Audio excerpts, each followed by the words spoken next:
Na língua portuguesa, existem alguns verbos que são chamados de irregulares. Eles apresentam uma mudança no radical, principalmente no presente do indicativo. Listei aqui alguns verbos que as pessoas costumam citar, só que de forma errada.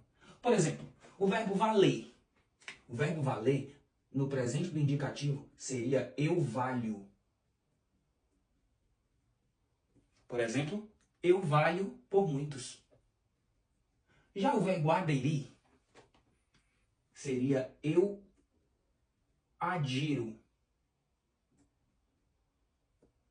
Por exemplo, eu adiro à greve. O verbo arguir, que é o mesmo que acusar, é eu arguo sobre determinado assunto. O verbo caber seria eu caibo.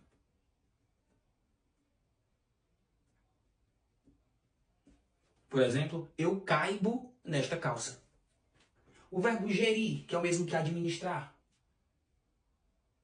seria eu giro. Cuidado para não confundir com o verbo girar, dar voltas. Você vai analisar exatamente pelo contexto. Por exemplo, na frase, eu giro minha empresa. Neste caso, é no sentido de gerir, no caso de administrar. Medir. Medir seria eu meço.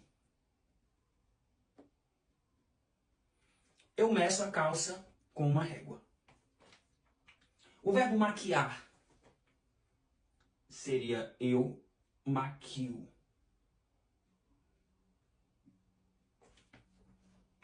O verbo moer seria eu moo. Por exemplo, eu moo a cana. O verbo polir seria eu pulo. Cuidado para não confundir com o verbo pular, que também seria eu pulo. No caso, você iria identificar pelo contexto. Por exemplo, eu pulo o carro antes de lavar. Então, neste caso, é no sentido de polir. Competir é eu compito. Parece estranho, mas é eu compito mesmo quando perco. Digerir, aí seria eu digiro.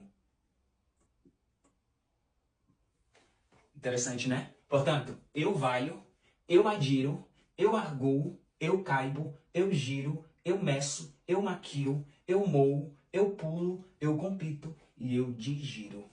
Interessante, né? Gostou? Salva, compartilha, envia para os amigos, printa, para não errar mais.